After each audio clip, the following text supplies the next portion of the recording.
So what is up, guys? Nick here, helping you to master your technology, and welcome to my iPad Pro 10.5 versus the new iPad from 2018 comparison video. Now, the reason I'm making this video is because some people are actually probably thinking about, should I get that 10.5 or should I just go with the cheaper, 2018 model that just came out with Apple Pencil support, bringing it more in line with the iPad 10.5 because it does do some pro features now, and that's why we're creating this video here. Let's begin with the first category that I want to talk about, and that is the design of the two. So one of the most noticeable differences is that the iPad Pro 10.5 is going to be a little bit taller, wider, but it's thinner and lighter.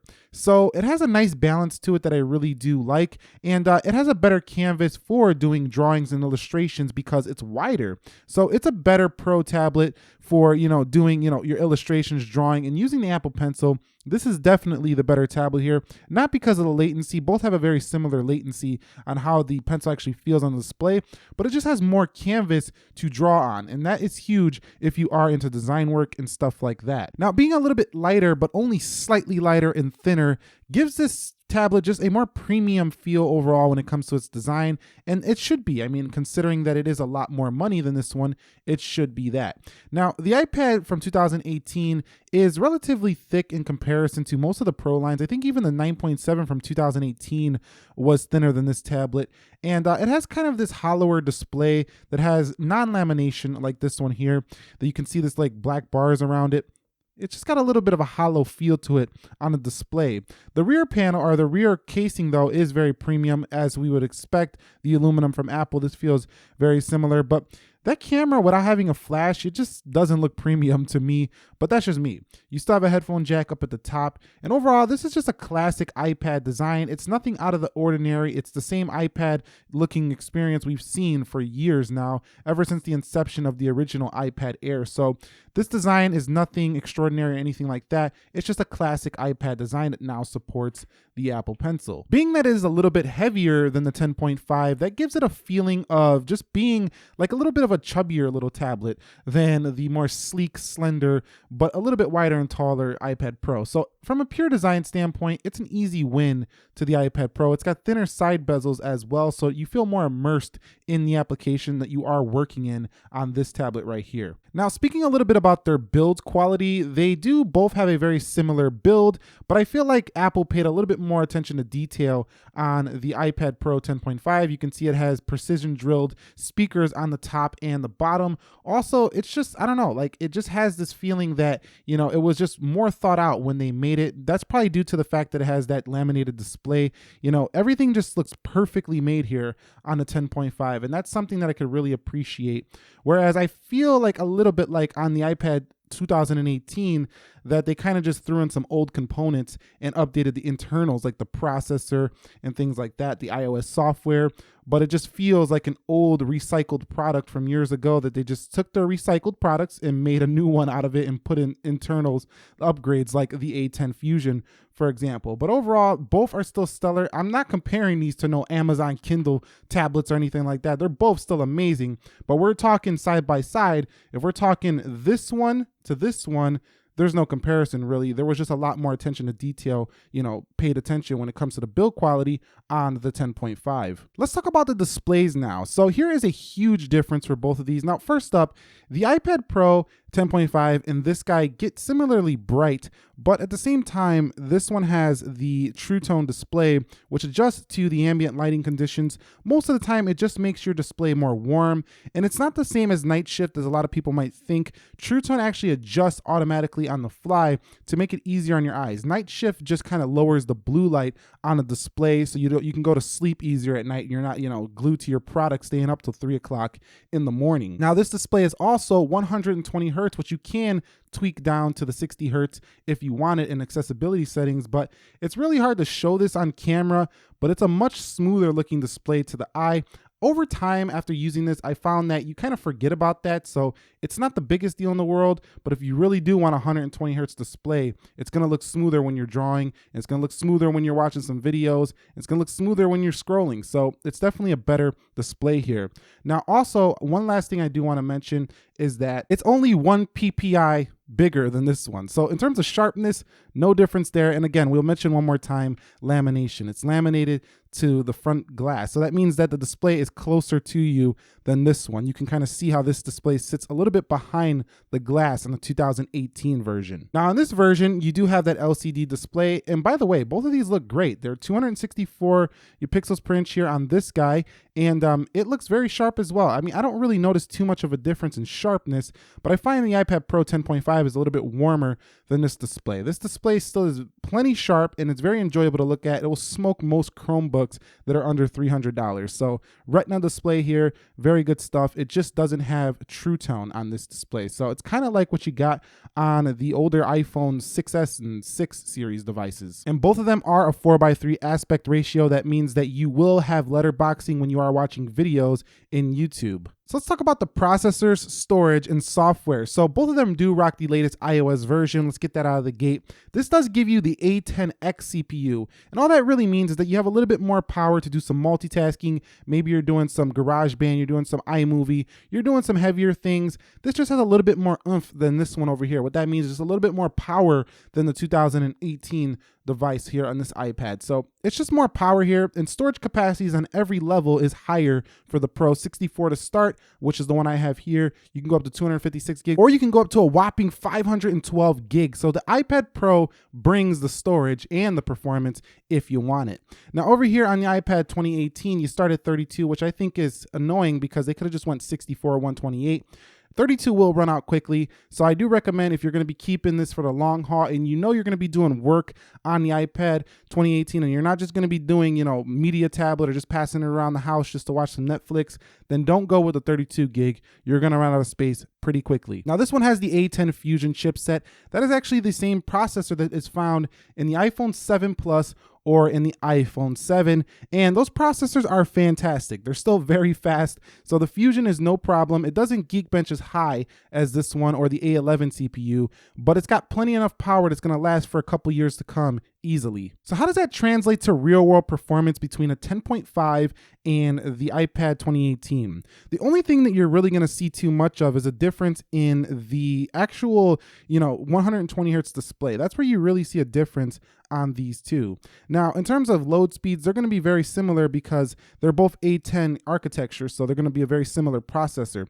So even the iPad 2018 is going to be able to handle heavy stuff. I think that the iPad Pro 10.5 will just be able to go just a little bit more, but not too much more when it comes to its power. And I don't think most people are going to be utilizing that A10X Fusion chip as much power as it has because you are running iOS on here, and most iOS apps are very well optimized and will run even on lower end processors. So performance is not going to be felt too much different on either one you go with here. Now, an area where the 10.5 really just crushes the iPad 2018 is the camera.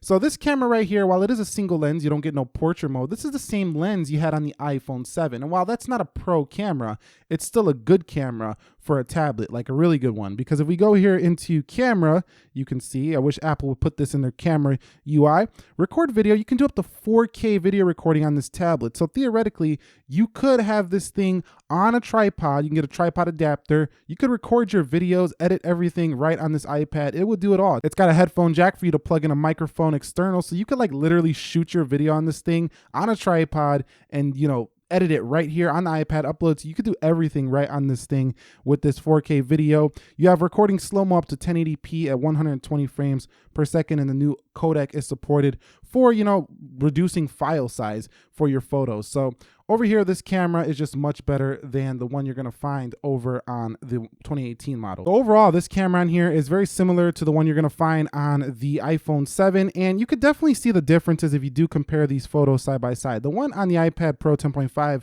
looks very good for a tablet. I mean, look at the detail in the flowers there. Now, you're going to see a lot more noise if you are doing photography over here on the 2018 iPad. Now, personally, I don't really ever use my camera on an iPad that much, but I do like the fact that if I just want to take my iPad Pro, I could potentially get some good photos. Now, granted, I'm not going to say that you're going to get nasty photos on here. You still have an 8 megapixel camera. Apple's not going to put in a horrible camera, but it's nowhere near the quality of the 10.5. And definitely one, I would definitely say don't use this over your smartphone camera. Whereas on this tablet, you could say, well, you could use that or your smartphone camera because this thing can stand toe to toe basically with the best smartphone cameras on the market. Another area where it's an easy win for the iPad Pro 10.5 is going to be the audio, because you do have 4 speakers here on this one versus 2. So 1, 2, and then at the bottom, 1, 2, that gives you 4 speakers, and this thing booms on the iPad 10.5. Speaker is very loud. Over here on this one, while it does have stereo speakers, you see 1, 2, it is not the loudest, and it only fires out of one side. Now, neither of these have horrible speakers. They're both very loud. Even the 2018 is pretty loud for a tablet, louder than some older iPads.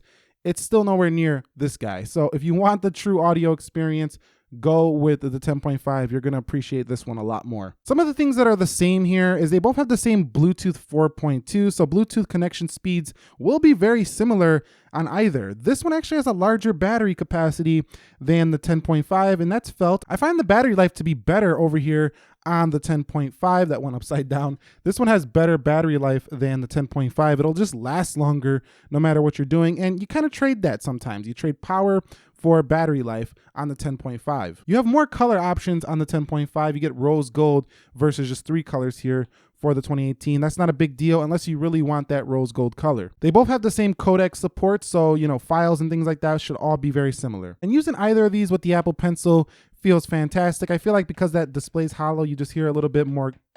You hear a little bit more of that when you're using this iPad. But other than that, it's still a great pencil experience on this guy as well. Except for the fact that you still have to plug this thing in at the bottom, which just looks kind of awkward still. Okay, so I did a little pricing breakdown to show you what it really costs. You can go ahead and pause and read it here, but I'm going to go through it here with you. 2018 iPad for education buyers discount.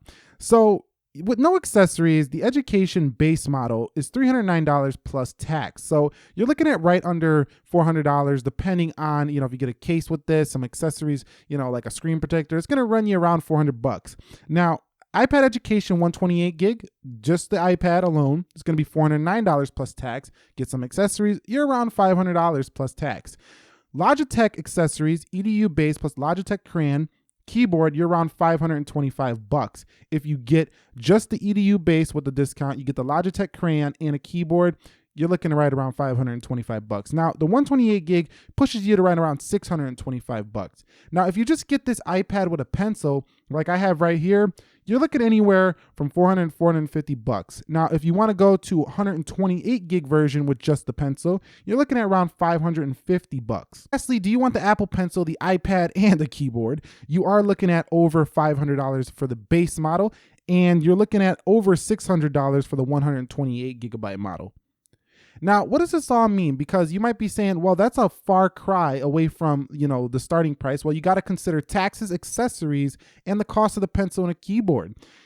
But if you consider all of this together, any configuration you do get, even if you get all the accessories, still less than the iPad Pro 10.5, which starts at $649. Now, configure the iPad Pro 10.5 in the same exact configuration with everything included, you're pushing right around $950 to $1,000. So this is significantly cheaper than an iPad Pro similarly configured. In fact, this is probably about 40 to 50% cheaper. So we talked about everything in this video, from displays, build quality, pricing, everything, and we discovered how much cheaper the iPad 2018 really is, considering even if you get all the accessories, it's still less than the starting price point of the iPad 10.5 Pro.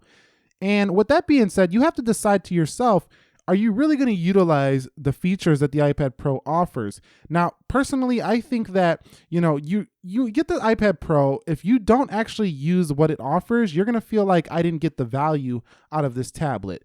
But if you buy this one, you kind of don't lose no matter what, because you're already 50% less than a Pro. So you don't lose with this tablet, whether you get a pencil or not, it'll just be cheaper for you. It will do great as a regular tablet, and I think you'll be happy with what you're paying for it. A lot of people will argue that you can get a Chromebook that's cheaper than this, and boring iPad again, but here's the deal. A Chromebook at this price point usually doesn't give you a beautiful display like Retina. It will give you sometimes a 1080p display, but it doesn't give you that really sharp density and that really good accuracy that you get on an iPad. So that's one thing I would argue. But anyway, personally, I think that the iPad 2018 is a great value, and it's definitely a better value than the Pro 10.5.